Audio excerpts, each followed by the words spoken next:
Well, good evening. I'm Rick Dancer. Welcome to Get Real with Rick Dancer, coming to you live from Livingston, Montana. Where's that? Well, it's in Montana. It's about 20 miles east of Bozeman, Montana. And Kathy and I are living in a little Airbnb while we look for a house. This is my office now, where I work. It was -3 here today, but sunny and beautiful. It is really cold, but people still go out and do things because, after all, you're in Montana. So what are you going to do? Sit in the house all day? Kathy and I found a new gym.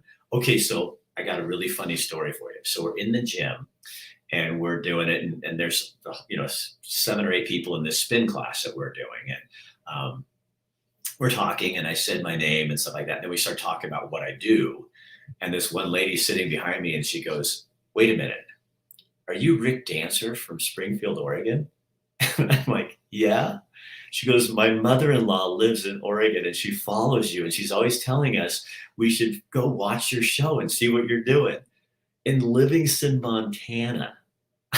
Our reach is growing, folks. But isn't that funny? So she took a picture of me on the bike to show her mother-in-law that she was spinning with Rick Dancer today. It was kind of a fun thing. I want to show you what we woke up to this morning. Okay, this is what happens in Montana. I didn't know this. We're laying in bed, and all of a sudden, right next to the house, it's just a driveway. We see these lights, these headlights. Well, it's this guy. Can you believe this? So he's paid by the owner.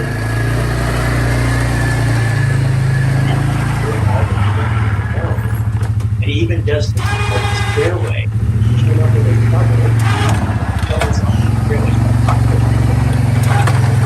And he looks like Santa. You're awesome. Morning. Are you Santa? I guess so, yeah. Did they just pay you to do this like the whole town, or what do you do? Yeah, I do this for this lady here. Oh, okay. That's really nice of you. That's awesome. Yeah. Well, thank you. So that's what he does. And so I'm going to show you a couple pictures. Kathy and I were downtown, grabbed some coffee this afternoon. And this is Livingston, Montana. Isn't that beautiful? That's the main street. And right there, that big mountain peak, that's Livingston Peak. And those of you who are 14 out, and that looks familiar because I have that tattooed on my arm. That's one picture. Now here's another one. This is another little section of downtown Livingston, Montana. And you guys know how crazy Kathy and I are about going to the movies. Well, guess what? They even have a movie theater. Now, when you hear the seats are really cramped, not like sitting on back home, that's okay.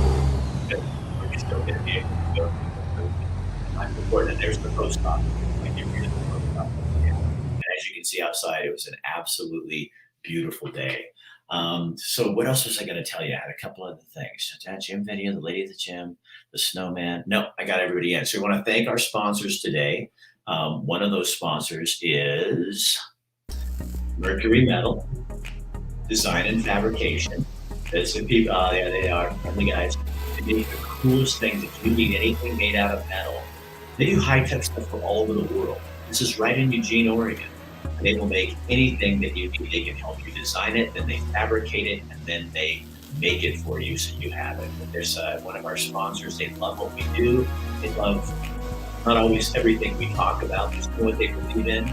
Freedom of speech and speaking your mind and being able to have a second voice. And that's what we are all about here at Get Real with Rick Dancer. And our other sponsor is Chris Dental, Dr. Michael Bratland. And I'm going to bring our first guest on. Bill's going to be at the end today. We have a special guest, and I want to talk about this topic because it has to do with Governor Brown. And I just love to rub that in a little bit. So anyway, I don't hate the woman. People come out and they're like, "You just hate her because she beat you at the Secretary of State." No, I am so glad I didn't win that race. She got the race. I think she's a sucky governor, but that doesn't mean that I'm jealous of her or anything. So let's get our open from Chris Dental Family Dentistry, where everyone is welcome. No matter what your back status is, you're welcome there. Who puts up with this? That's what I don't understand. Bring the lion out, bring the lion. Tonight on our show, we're going to have... Hey guys, don't you think it's kind of fun that you get to comment on the news? There's a cost. Oh yeah, there's a cost. People come after you. Like, I think that's why this is so much fun, is because... I'll see you at 5.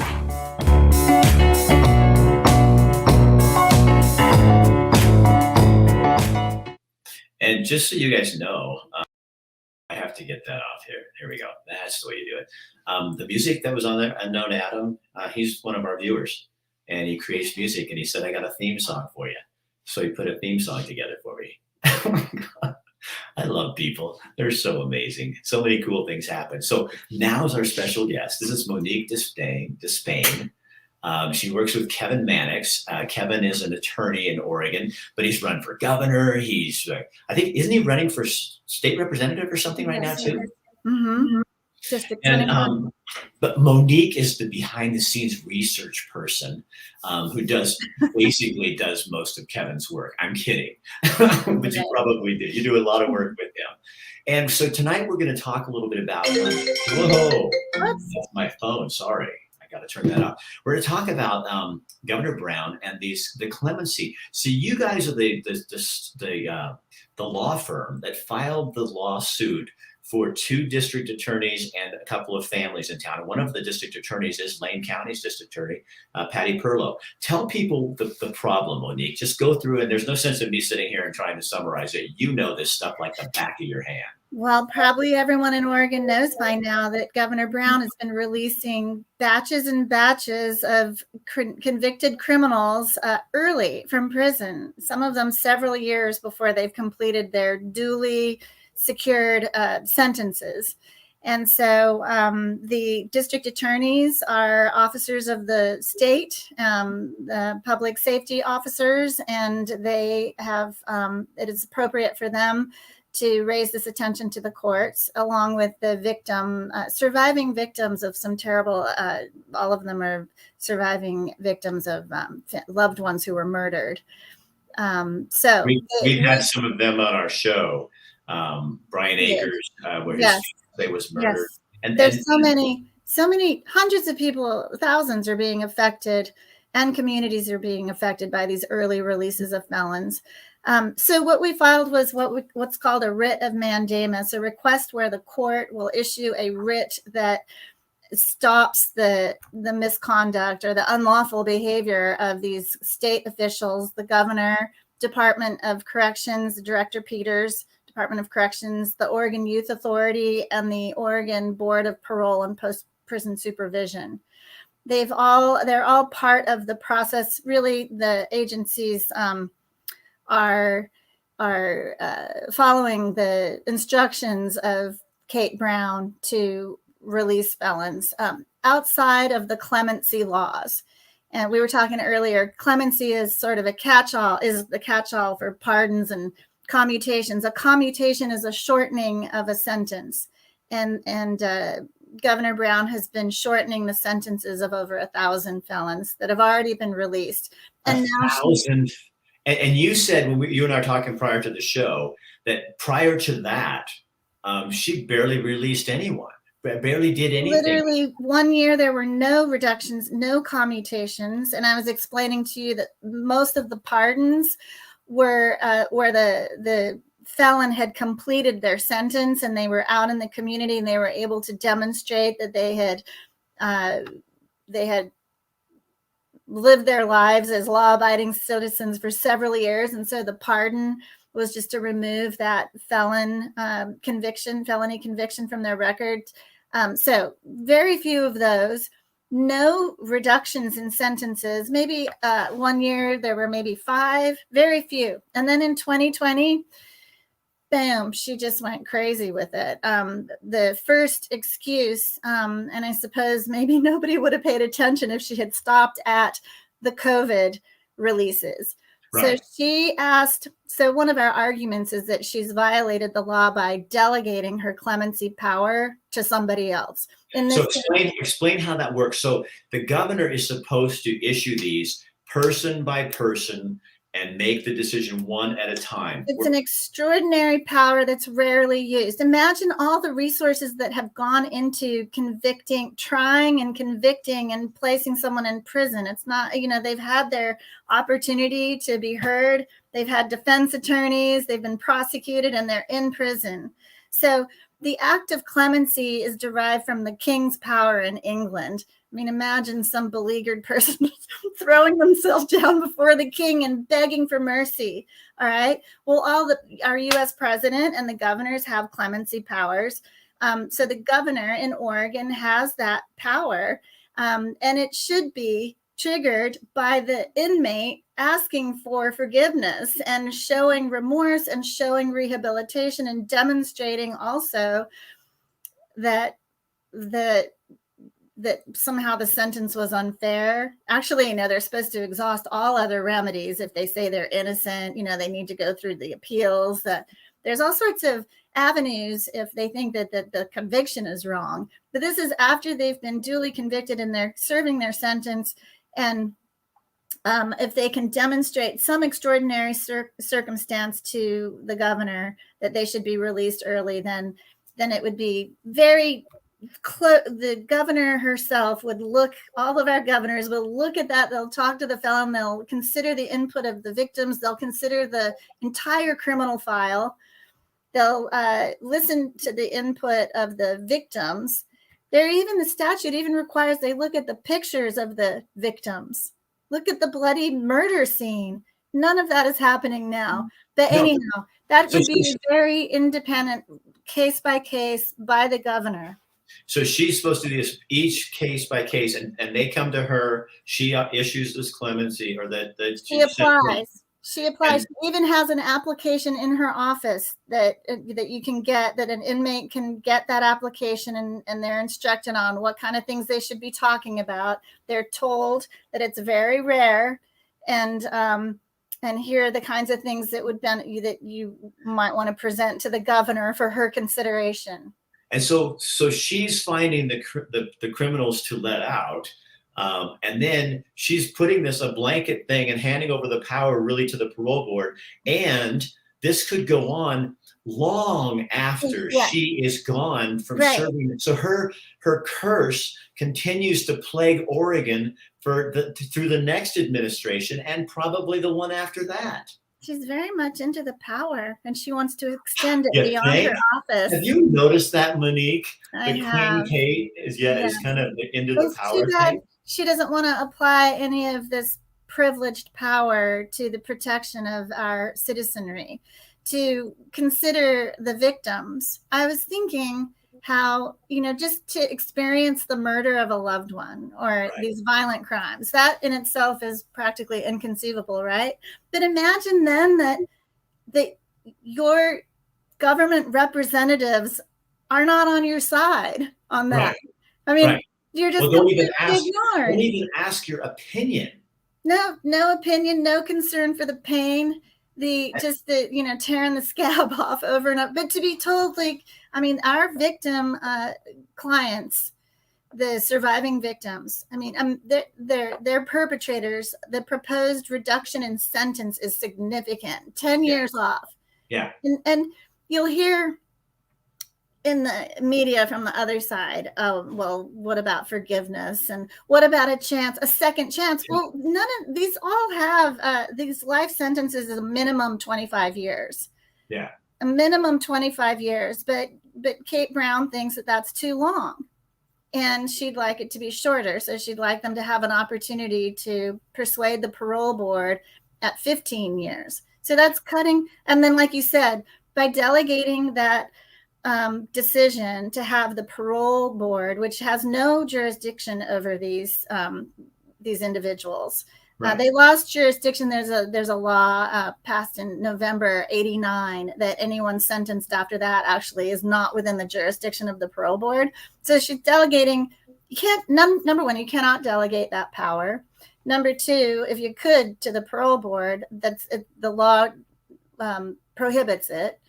And then number three, this amazing little trick she's trying to pull where she pushes her clemency power into the terms of future governors.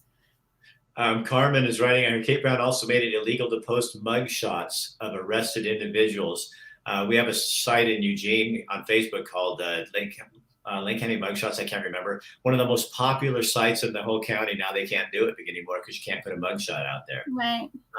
So, I mean, Kate she went to law school. I know people who went to law school with her. I mean, she wasn't the greatest in their class, but she knows There's no indication.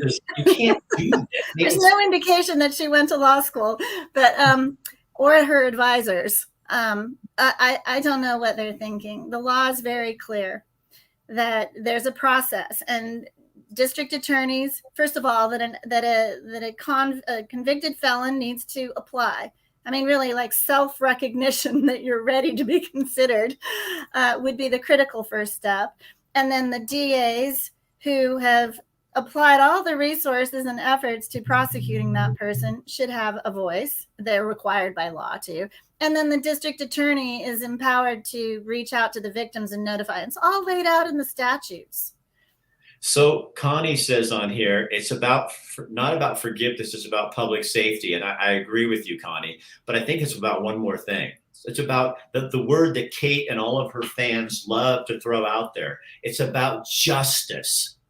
This is an injustice to people who were told that this was going to be the sentence, and that is injustice. And it doesn't matter what color you are or what diversity you are. Injustice is injustice. And when you take criminal victims and do this to them, that's the very meaning of the word injustice and shame. Well, it undermines our criminal justice system, and we are a nation that adheres to the rule of law. It's about the rule of law. This isn't about forgiveness. It's true, whoever said that. It's the rule of law. The governor is not a lawmaker. There's a process for changing the law, and that's the route that should be taken. So this clemency act of power that she has is being abused. And like we were saying, up until 2020, it was used appropriately. So we do know that she knows how to use it. She's talked about how she understands it's a very limited, extraordinary circumstance in which she would grant clemency. And then she's, like I said, surrounding herself with advisors that have an agenda that would like to just reform our criminal justice system. And she's decided to do it as she's on the home stretch here. So it was 1,000 under COVID. Then it was the firefighters. We talked about that. And then now it is this very serious batch of people who were convicted of crimes they committed as juveniles. And then we talked earlier about Senate Bill 1008, which did soften Measure 11 for those convicted as juveniles. And but it wasn't grandfathered in. No, it was specifically discussed with the legislature. The lawmakers that passed this law promised it would not be retroactive. And Kate Brown lays that whole thing out in her September 28th letter to the Department. Pardon? It says it in the letter that she says that she thinks it's unfair, it disparately impacts. There's no one-on-one consideration of the cases. She just says anyone who was sentenced before that new law in January 1st of 2020, anyone who was sentenced before that, I want to grant them clemency using the same criteria as the law, because I don't think it's fair that the law didn't apply to them. But Monique, here's what drives me crazy. Who gives a shit what she thinks? She's the governor, but she's not the people of Oregon. And I'm already irritated with the legislature for going in and dinking around with Measure 11, which people put out there. So they wonder why people get so frustrated and feel so voiceless when the people vote. They keep telling us we need fair voting. You need to vote more. Vote, vote, vote, vote. So we do, and then you go in and wrangle it around and make it what you wanted anyway. Not you, but them. And now she's doing it as governor. I think people in Oregon should be outraged by this. Well, I think we've brought a lot of attention to this particular misconduct. There's so many, right? You have to pick one. So this one is very near and dear, of course, to Kevin Mannix, because he was the author of Measure 11. I mean, Measure 11 worked. You can see how the crime dropped. It's like a direct correlation. You put violent criminals away and miraculously the number of violent crimes drops. So yeah, and when you stop defund police, who would ever think that crime would increase? And now we're back to refunding the police because I guess that one didn't work very well. Right. Well, So our legal action is really pretty simple. It's just, here's the law. It's simple. It needs to be followed, and we're hoping that the court will stop the unlawful processing of these felons. All right. Monique Despain, thank you so much for joining us. Tell Kevin I said hello. I will. Thanks. All right. Thank you. So I hope that makes you guys angry. You should be up in arms about that. And the governor has until the 18th of February to file an answer, and then we'll watch this thing go through. We'll keep you in tune we'll have Kevin or Monique on again and talk more about what happens when we get a decision and all that kind of stuff as well. This is what you can do in your state. You really can do this kind of thing. It is about we the people. Remember that.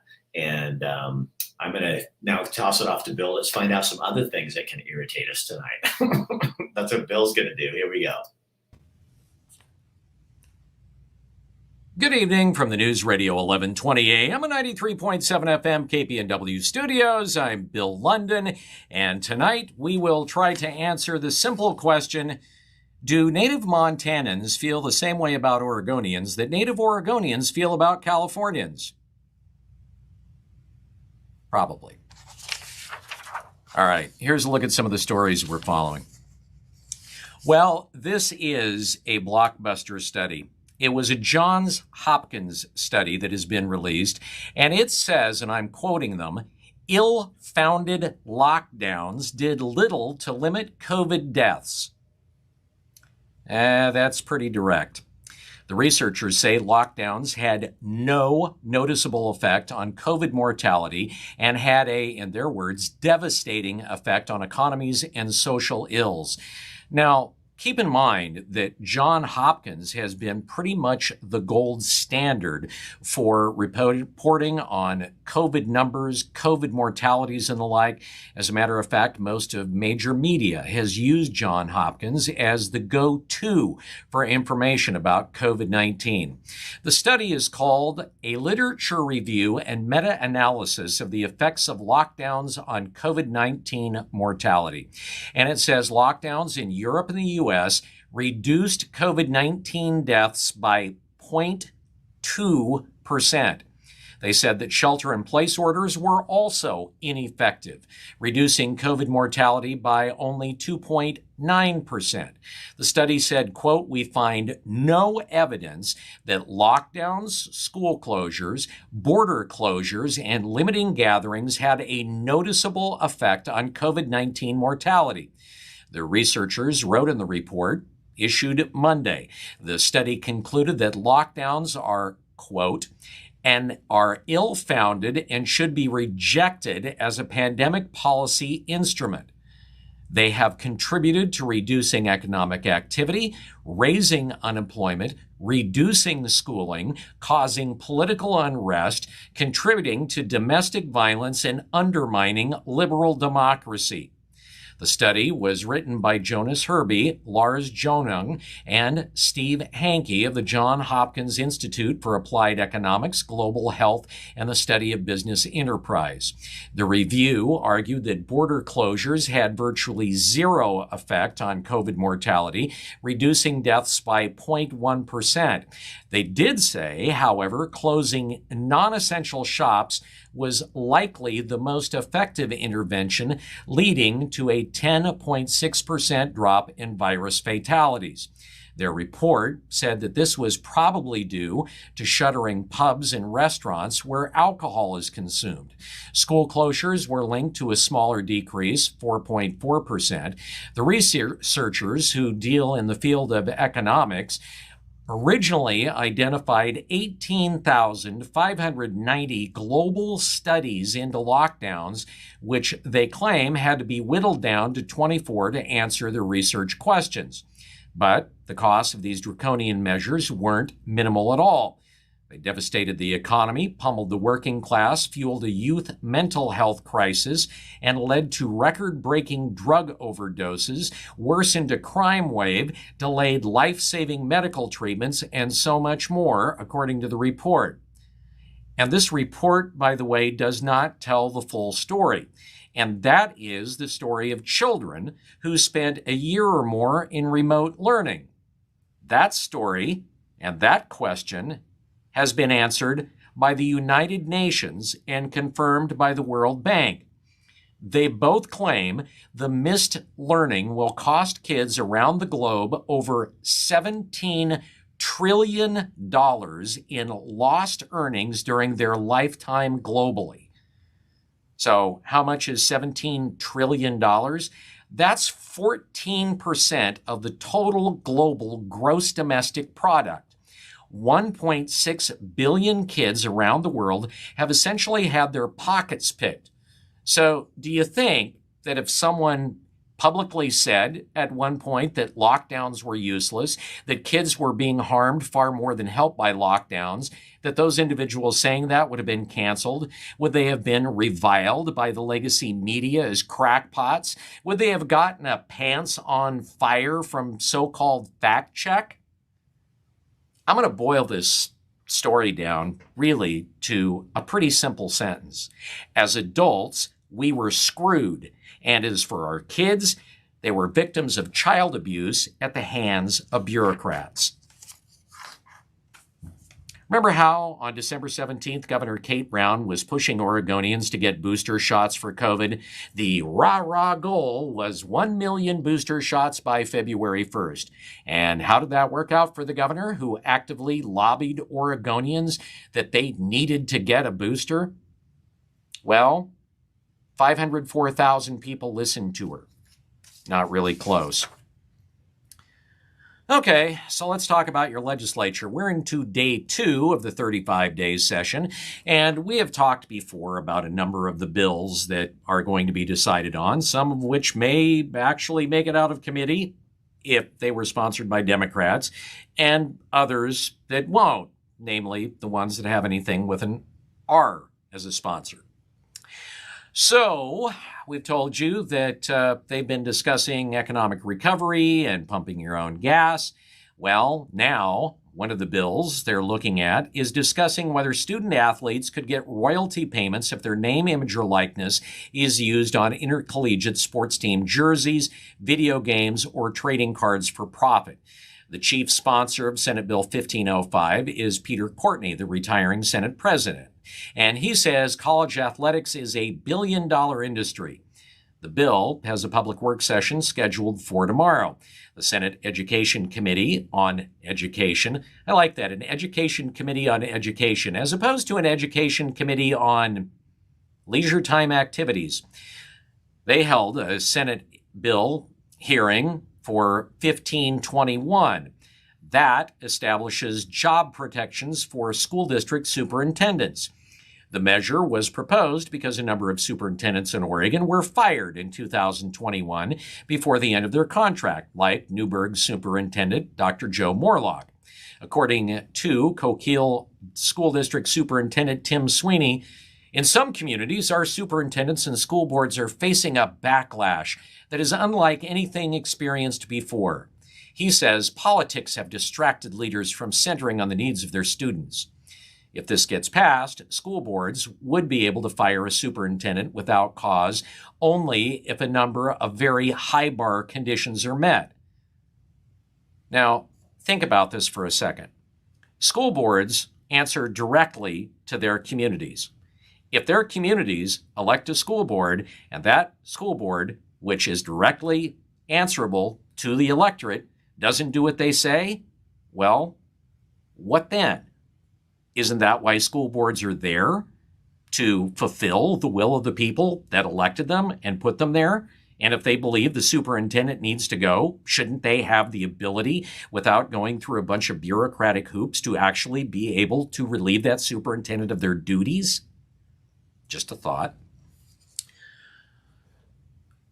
So Oregon's governor, under another bill, would have the power to appoint a U.S. senator if the position becomes vacant in the middle of a term under legislation now being considered in Salem. Right now, if a U.S. senator decides they're going to quit in the middle of their term or potentially they die, the state holds a special election.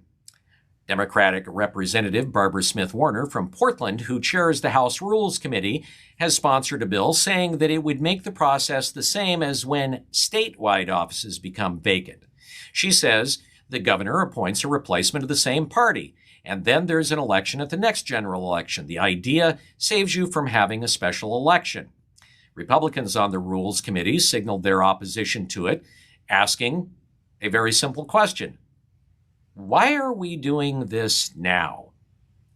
Well, Smith Warner didn't elaborate, only saying, it was proposed to me, and would not say who made the suggestion.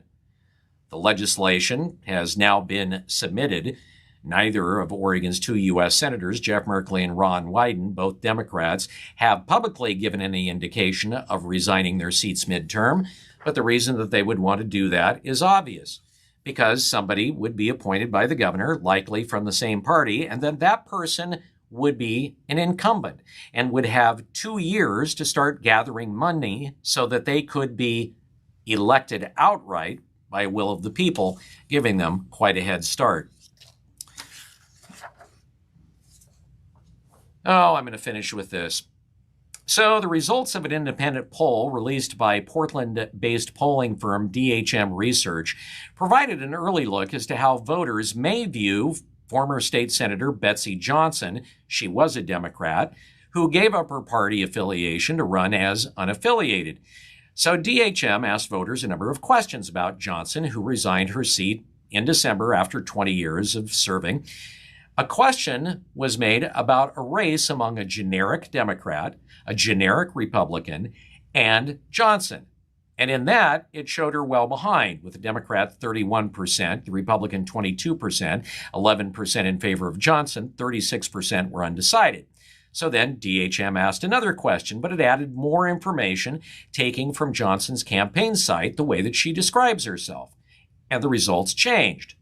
Johnson says she's a no-nonsense independent leader and that she is loyal only to the people of Oregon. And they further said she thinks Oregonians deserve better than the excesses and nonsense of the extreme left and radical right. Well, that message changed the responses pretty significantly. All of a sudden, Johnson got 30% of the hypothetical vote, the generic Democrat 24%, and the generic Republican 17%, 30% were undecided. Then DHM provided voters with factual but less flattering information. For instance, in that case, Johnson's average shrunk. They said in the state legislature, Betsy Johnson was considered a centrist. And they said she often voted with Democrats on social issues and is pro-choice on abortion. On environmental and economic issues, she often voted with Republicans. Well, that kind of changed things. At that point, the generic Democrat got 29%, the generic Republican 22%, Johnson pulled in 21%, and 29% were undecided. Her number shrank even further when voters were presented with language linking her to corporate donors. DHM pollster John Horvick says voters quickly revert to party affiliation when they're actually given information about a candidate. But Horvick says overall, the numbers show Johnson has a chance. All right, with that, we'll let Rick answer our hypothetical question that we started with. I will see you tomorrow from 6 a.m. to 9 on the Wake Up Call here on KPNW, which you can stream at kpnw.com. And now, Rick, open up a big old industrial can of viscous real. I love that guy.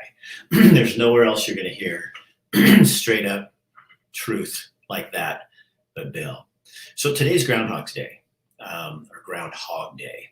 What I'm going to talk about is not the shadow, but change.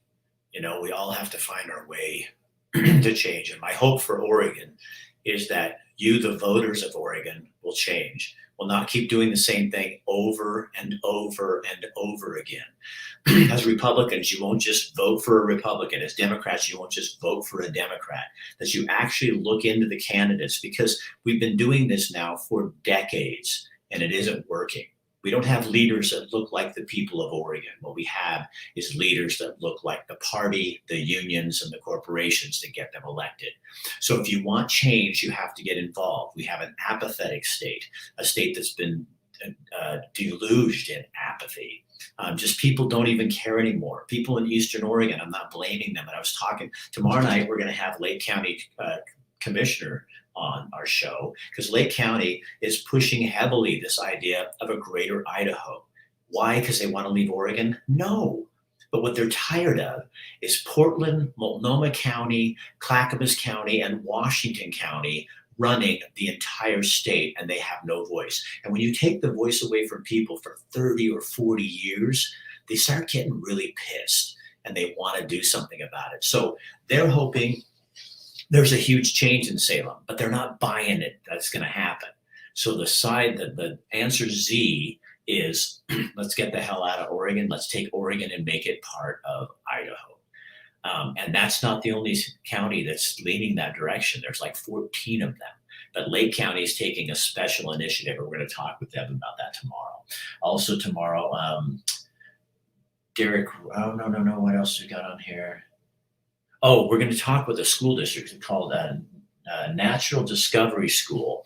And this is a private school, but they're going to be doing something really innovative. They've been getting calls off the hook for people trying to find out more about it, but they're going to explain what this is. And it's a way to get around the system that we have right now. So that's tomorrow night. But you have to be involved.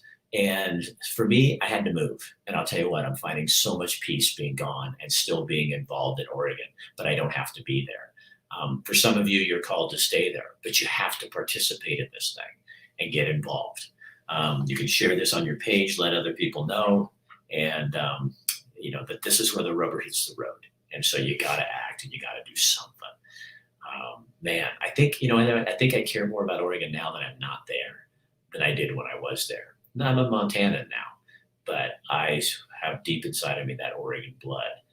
And I think you can do this. And I want to help you. I think we can do this, but it's going to take everybody. And you can't be a wuss and let people call you names and be a big crybaby. Go, well, and you have to stop saying the same old thing. This is what always happened. This is what's going to happen. They're going to do this. No. What if you change your story? What if you make a new story about Oregon? When the year that the people took over, and the Browns and the legislature that is inactive and doing nothing, except running Oregon and walking all over you, they got told on. The voters said, no more. All right, I'm Rick Dancer. This is Get Real with Rick Dancer. Tune in tomorrow, again, to hear about that greater Idaho thing. I know that always pisses off some of those diehard, you're not taking Oregon away from us. They're not talking about taking Oregon away from you. What they're talking about is getting their damn voice back. That's what they want, their voice. I'm Rick Dancer. Good night from Montana.